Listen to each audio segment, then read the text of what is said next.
திராவிட முன்னேற்ற கழகத்தின் சார்பில் கொடுக்கப்பட்ட புகாரில் நீங்கள் 356வது பிரிவை பயன்படுத்தி டெல்லிக்கு தகவல் அனுப்பலாமே என்று சொன்னதாக ஒரு பத்திரிகை செய்தி வந்திருக்கிறது. 356 மாநில ஆட்சிகளை டிஸ்மிஸ் செய்வதற்கான பிரிவு, அது அகற்றப்பட வேண்டும் என்பதுதான் அண்ணா காலத்திலிருந்தும் கலைஞர் காலத்திலிருந்தும் எடுக்கப்பட்ட நிலைப்பாடு. இப்பொழுது எதற்காக 356 பயன்படுத்தவே நீங்கள் பயன்படுத்தலாம் என்று சொல்லுகிறீர்கள்? மக்களால் தேர்ந்தெடுக்கப்பட்ட அரசு 35 விழுக்காடு வாக்குகளை பெற்று மக்களால் தேர்ந்தெடுக்கப்பட்ட ஒரு அரசு இருக்கிறது. அந்த அரசு சீக்கிரத்தில் கவிழ்ந்துவிடும், 6 மாதம் நீடிக்காது என்று முன்பு ஆட்சியிலே இருந்த தலைவர் சொல்லுகிறார். முதலில் 6 மாதம் பொறுமை காப்போம் என்று சொன்னவர், இது நீண்ட நாள் நீடிக்காது, இது கவிழ்ந்துவிடும் விரைவில். அப்படின்னா கவிழ்ந்துச்சுன்னா கவிழ்த்துட்டு கவர்னர் ஆட்சியை கொண்டு வரணும்.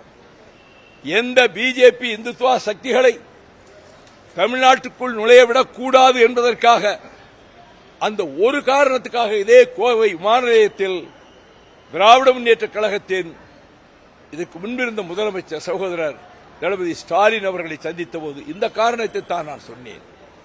ஆனால் அதே பிஜேபி மறைமுகமாக இங்கே ஆட்சி நடத்துவதற்கு ஏற்பாடு செய்கிற விதத்தில் கவர்னர் 356 பயன்படுத்தலாமே என்று சொல்லுவது, கவர்னரிடத்திலே படையெடுத்து போய் எல்லாம் குதிரை பேரம் நடக்குது. குதிரை பேரம் என்று சொல்லுகிற திராவிட முன்னேற்ற கழகத்தை பார்த்து கேட்கிறேன். கம்பம் சட்டமன்ற தொகுதியில் மறுமலர்ச்சி திராவிட முன்னேற்ற கழகத்தின் சார்பில் தேர்ந்தெடுக்கப்பட்ட ராமகிருஷ்ணன் சட்டமன்ற உறுப்பினரை